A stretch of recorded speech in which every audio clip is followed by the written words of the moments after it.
Okay, so we've got array is our first definition. So array, or a half line, this is that portion of the line that starts at a point V. So I have some point V, and the line extends indefinitely in one direction. And to designate the indefinitely, we'll put an arrow on the end of it. Now, that starting point of the ray is called the vertex. Okay, so the starting point V here, that's the vertex. Okay. If two rays are drawn with a common vertex, so say we have another ray coming out here, then they form what's called an angle. Okay, so this angle here, maybe this angle is alpha. That's my angle, right? This is a positive angle. Why is it positive? Because we're going in the counterclockwise rotation.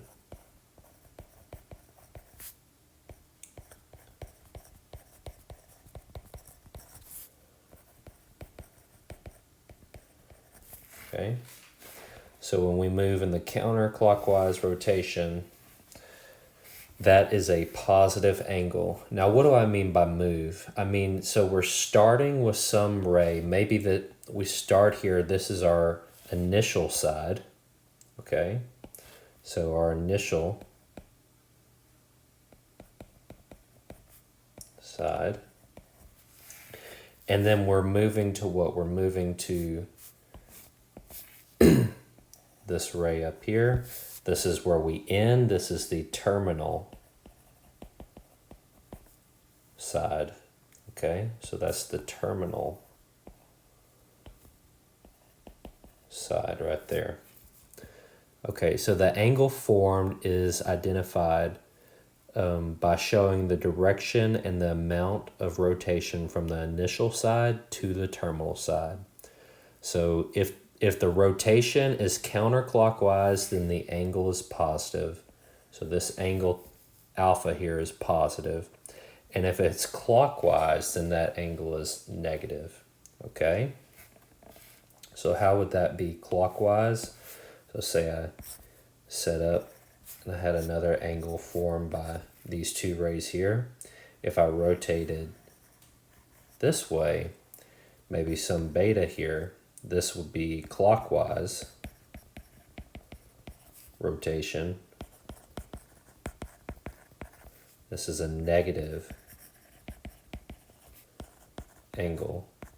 Okay, it's negative. Clockwise is negative, counterclockwise is positive. Okay. Now, an angle theta is said to be in standard position if its vertex is at the origin of a rectangular coordinate system and its initial side coincides with the positive x-axis. So let's explain that in a picture.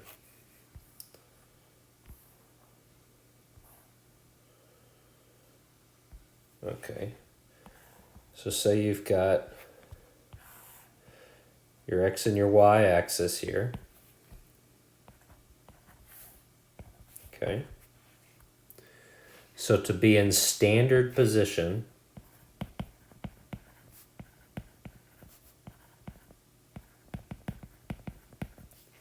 okay, the vertex is at the origin, 0, 0, for my vertex. And what else do we have? We have the initial side is the positive x-axis, okay? So the initial side, this is the initial side. That's the positive x-axis. So the standard position, so some angle theta to be in standard position, then this is what it looks like. So that's for some angle theta to be in standard position here. All right, and that's the terminal side here. Okay. Now, when an angle is in standard position, the terminal side will either lie in a quadrant, in which case we say that theta lies in quadrant, so this one would be quadrant 1. So we would say theta, lies in this quadrant 1. The second quadrant, quad 2 here, quadrant 3 here, and quadrant 4 here. Okay? Now, the other option is the terminal side actually lies on either the x or y axis. And if that happens, we say that theta is a quadrantal angle. Okay, so what would that scenario look like? That would be something like if you had your x and your y. And so maybe, this is my initial side, and I rotate all the way around, and I land on this negative y-axis, okay? Then this would be a quadrantal angle, okay? Quadrantal angle. All right, so hopefully that helps out with some of the definitions for defining angle and position and ray and vertex and all those things. And main thing you want to know, if you're going counterclockwise, then your angle is a positive angle. And if you're going counterclockwise, then you're dealing with some negative angle. Okay, so angles are measured. They're measured by determining the amount of rotation needed for the initial side to become coincident with the terminal side. Okay, so meaning that they're on line up with each other. So the two commonly used measures for angles. So how to measure.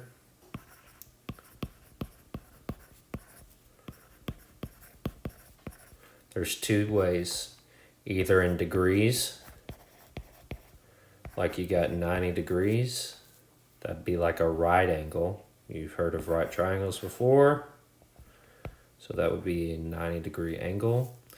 Or the other way, which may or may not be new to you, is in radians.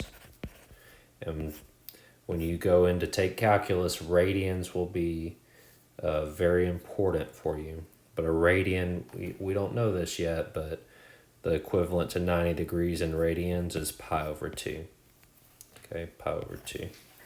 And I will show you how to do that in just a little bit.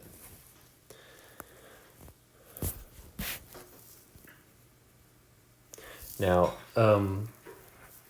the degrees, an angle formed by rotating the initial side exactly once in a counterclockwise direction until it coincides with itself. This is 1 revolution, okay? So you've got your starting initial, and you're going to rotate all the way around. To do a full circle, I think you know this, there's 360 degrees to rotate all the way through, okay? So 1 degree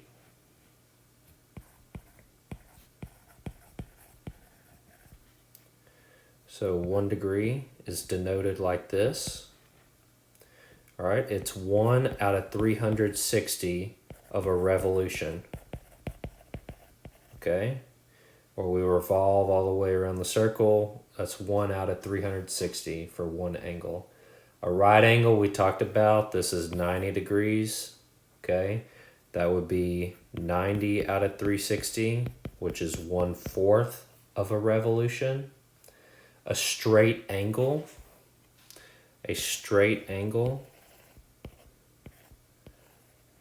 is 180 degrees. Okay, or 1/2 of a revolution. Okay, so you got your initial, you got your terminal. Okay, for the 90 degree, Get your initial, you got your terminal, and then for the full rotation, I literally rotate all the way back around.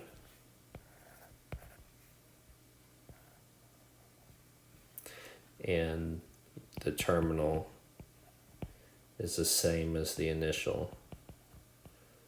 It coincides, it lands right on top of the other. Okay? So it is also customary to refer to an angle that measures degrees as an angle of theta degrees. Okay? So in your first problem, we'll work through here in just a second. All right, guys.